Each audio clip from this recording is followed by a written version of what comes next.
Welcome back to Eye on the Islands. I'm Sarah Lazama, and we're talking about diabetes with Director of Health Promotion and Education for the VI Department of Health, Ms. Ann Thurland, as well as Ms. Desiree James, Certified Diabetes Educator for the Territory. And we're talking about what steps we can take to prevent diabetes, and then once you're actually diagnosed with the disease, how you can better manage it.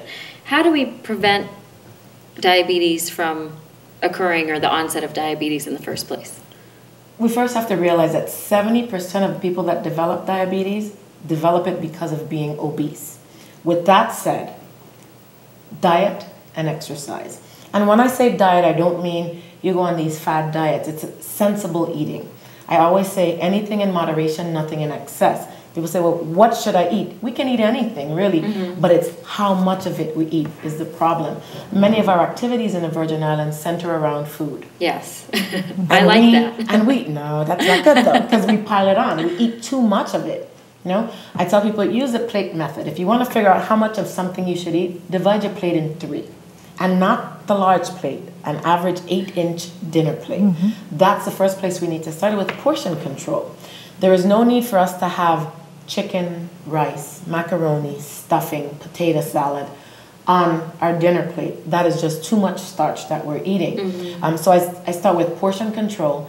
1/3 of your plate should be your protein, whether it's meat, your beans, your fish, whatever you choose for protein. The other 1/3 of your plate should be starch. And then 1/2 of the plate should be your vegetables, because the vegetables actually act as a filler, and you don't need as much of everything else. Right. And we really don't need as much food as we eat. I always tell people a portion of rice should only be 1/2 cup of rice. Patients look at me like, are you crazy? I'm gonna starve. But the problem is we eat too much, really. That is the problem. We eat too much and we don't exercise enough. So sensible diet and exercise. And like I said before, you don't have to run around a track and you don't have to run a marathon. And I always tell clients, you don't exercise, don't try to run 2 miles, because you're going to die, you're going to be discouraged, and you're not going to want to do it. You want to start exercising slowly. Okay. If I don't do any exercise at all, I am not going to try to run a marathon. I'm not even going to try to run 1 mile. So you start slowly, and eventually you work your way up to a comfortable level of exercise. And what's comfortable for Anne may not be comfortable for me. So everybody has to figure that out, because everybody is a different body. Right. So we just have to figure out what's right for us. But it's sensible eating, maintain a healthy weight. We have to cut down the amount of fast foods that we eat. One thing I like is that the fast food restaurants are now offering salads. So we need to choose healthier food choices, and that's the main thing. Cut down the amount of sugar and alcohol. Here in the Virgin Islands, we don't seem to think alcohol is a major problem, but it truly is. If you look at the headlines in the newspapers, it says teens think 5 drinks per day. It's nothing. Alcohol turns into sugar. Sugar leads to unnecessary weight gain, because sugar turns into empty calories. We get no nutritive value from the sugar that alcohol turns into. So sensible eating. Decrease the amount of sugar in your diet, decrease the amount of fried foods. And I say, oh, fried foods taste so good, because that fat in the food is what makes it taste good. Right. But it's also really bad for you. It causes heart disease, it causes your cholesterol to be elevated, causes you to gain weight unnecessarily. So we have to eat sensibly, exercise, and just lifestyle modification, really. Those are some of the ways that we can prevent the onset or delay the onset of diabetes. Okay. And in the event that you are diagnosed with diabetes, or you go to the doctor and you have some tests done, what should you be looking for that triggers, oh wait, I might be in trouble here? This is my favorite, because when I started in diabetes education 9 years ago, a doctor would say, your blood sugar is 200. That's great. Not anymore. We have some new criteria. If you're fasting blood sugar, and when I say fasting, it's nothing to eat or drink for at least an 8-hour period. Your fasting blood glucose levels should be between 70 and 99. Okay. If you have a fasting blood glucose level of 100 to 125, diabetes standard says, at another occasion, we need to recheck your fasting blood glucose. At that point, we also need to check your A1C hemoglobin level. What the A1C hemoglobin level tells us is how much sugar molecule sticks on your red blood cells, and we measure that in percentages. And that is now a new diagnostic criteria. An A1C hemoglobin level of 6.5 or above, we can give you the diagnosis of diabetes, because this tells us how your blood sugar has been over a 3-month period. So if you have a fasting blood sugar of 100 to 125, we need to repeat the test, and we also need to do an A1C hemoglobin level. If it again comes back between 100 and 125 and your A1C is 6.4, then you're given a new buzz term, prediabetes. And all this is telling me is if you continue with the same old, you're going to get the same results. We can't expect different results with the same procedures. So this just tells me if you don't change, you are going to develop diabetes within the next 5 years. The new magic number is if your fasting blood glucose is 126. Now remember, 9 years ago it was 200. Right. Today, 126 of a fasting blood sugar level, on 2 occasions, you're given a diagnosis of diabetes, or an A1C hemoglobin of 6.5 or above. You are given a diagnosis of diabetes. And I tell everybody, hold up, diabetes is not the end of the world.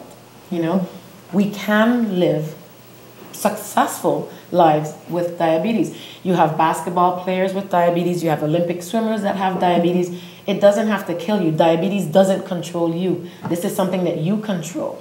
You want to control the disease. You don't let the disease control you. But if you don't properly manage your diabetes, it can lead to complications. Many complications, because blood goes everywhere in your body. So you think about it, and I tell patients, I said, this is my analogy. I said, you think about water running through a tube. It runs freely. Now you think about honey running through that same tube. That's what happens when you have uncontrolled diabetes. That is how your blood becomes in your body. It thickens like honey because it's sugar. Wow. So it becomes like that thick syrup. And what happens? Diabetes is a leading cause of blindness. Okay? Not just in the Virgin Islands, but everywhere. Because what happens? The blood vessels in your eyes are so small. You think about that honey running through the blood vessels in your eyes. Blood vessels can only take so much, so they eventually break. Wow. When the blood vessels break, you start having, people complain often of floaters or having blurred vision. Well, your blood vessel breaks. The blood is now outside of that blood vessel where it should be, so it's obscuring your vision. Okay. Okay? So, leading cause of blindness is called diabetic retinopathy. I can work my way all the way down. It causes heart disease because the blood is pumped from your heart. You have that thick blood. Your heart is a muscle. If you overwork any muscle, what's going to happen? It's going to get tired. It's going to weaken. So if you have diabetes, uncontrolled diabetes, and that thick blood is floating through your heart, it's going to damage your heart. The heart pumps blood everywhere. So your blood vessels, which can only handle blood that flows like water, you now have this thick syrupy solution running through. Think about what happens to an elastic. You stretch and you stretch and you stretch. Eventually it can stretch no more. One of the major complications is neuropathy. A lot of patients come in complaining, I have this burning, tingling sensation to my fingers and my toes because your nerves are being damaged from the diabetes. You shouldn't have that excess sugar, so it's damaging everything. Right. There's this chemical that's produced. When your blood sugar is elevated for a long period of time, your body produces a chemical called sorbitol. If you look on the back of some diet drinks, sorbitol is an artificial sweetener. But when your body makes sorbitol, it becomes a poison. Sorbitol causes nerve damage, okay, when your body produces it. So by causing that nerve damage, you can no longer feel because your body says, hey, the bigger nerves need to be preserved. So the nerves in your fingers and your feet, collateral damage. I'm going to get rid of those. That's going to be the ones that are going to get damaged first, leading to diabetes is also the leading cause of non-traumatic lower extremity amputations. It starts with the toe. You know, you have this little cut on your toe, and because you have the neuropathy, you can't feel. You lose the sensation to your feet. You can no longer feel. So you're walking around, you get a cut on your toe, you don't know it's there. You don't know it's there, you can't take care of it. You can't take care of it, it gets infected. It gets infected, you develop gangrene, you have to cut it off. So that's how it usually starts. with an amputation of a toe. So because blood goes to every organ has the potential to being damaged. Well, diabetes is obviously a serious disease and something that we should take seriously. And when we come back, we'll talk more about where you can go to find more information on diabetes and how you can take a risk assessment test to find out whether you're at risk for developing the disease. There are more than 50 ways to prevent diabetes. Many Virgin Islanders are at risk for type 2 diabetes. Losing a small amount of weight, being physically active for 30 minutes most days, and eating healthy will prevent or delay diabetes. There are many ways to prevent diabetes. Find out how. Visit www.usvidiabetes.org for more information. Eye on the Islands puts the focus on local issues and events that affect you. I'm Sarah Lazama, inviting you to join me for some interesting conversation and timely information Mondays, Wednesdays, and Fridays at 7 p.m. and weekends at 12 noon only on the Access Channel, local cable Channel 6 on St. Croix and Channel 10 on St. Thomas. Diabetes is serious, and it's hard work managing it every day. But there's hope. If you keep your blood glucose or sugar levels in your target range, you can reduce your chance of serious health problems. It's worth the effort. Make a plan. Pick things that you believe you can do. Try to walk 30 minutes per day. Ask for help from friends or family. Managing your diabetes is not easy, but it's worth it. Visit www.usdiabetes.org for more information.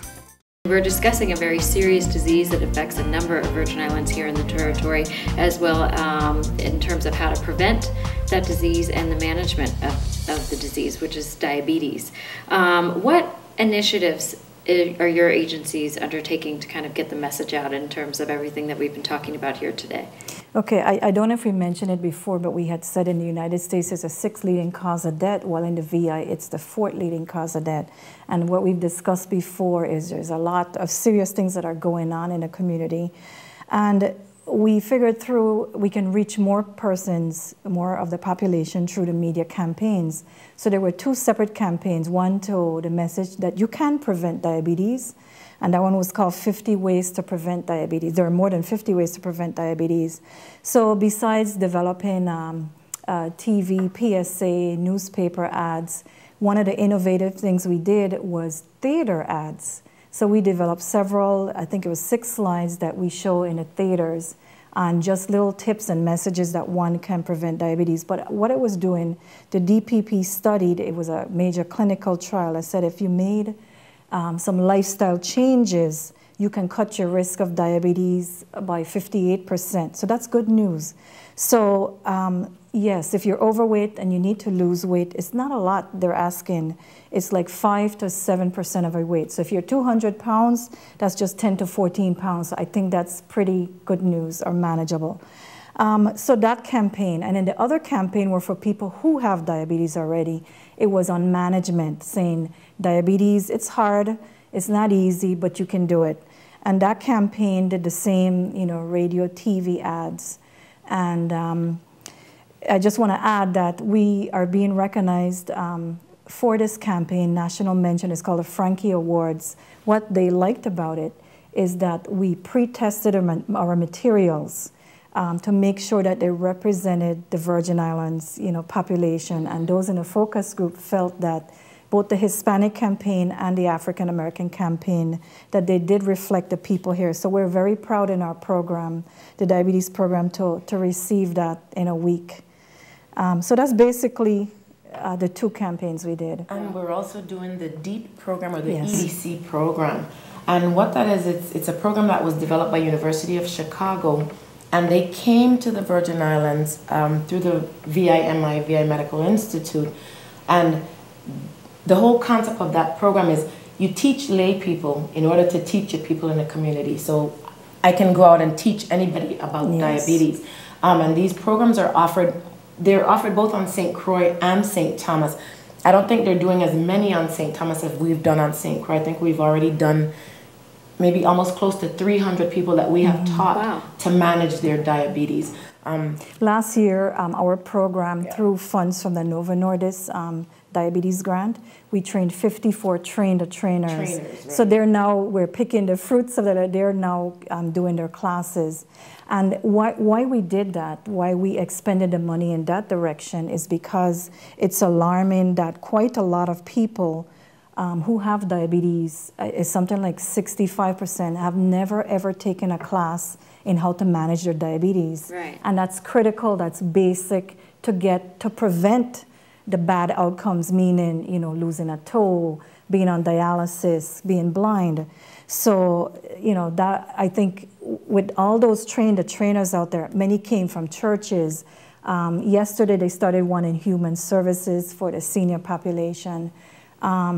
They came from all walks of life, and we're seeing the classes. But some of them are people that have a regular job, so it's really nice that they have, they're dedicated to doing the classes within the community. Yeah, because we do them for free. Yes, nobody is paid. Yeah. It's a benefit because if you learn healthy habits and you change your lifestyle, you are obviously going to pass on those habits to your children and the other people around you. And those that have taken the course have said that they have learned so much personally, whether they had diabetes or not. Some were maybe nurses or health professionals that had diabetes, and they left the class saying, I learned so much to handle their own diabetes. So we think it's a good community-based model. So just to sum up, we need to be more active, watch our weight, and make healthier choices within our diet. And there's a lot more to learn about diabetes and prevention and management at your agencies as well as on your website. And I know that you are training people out in the community and doing a lot of education, and we want to continue that. So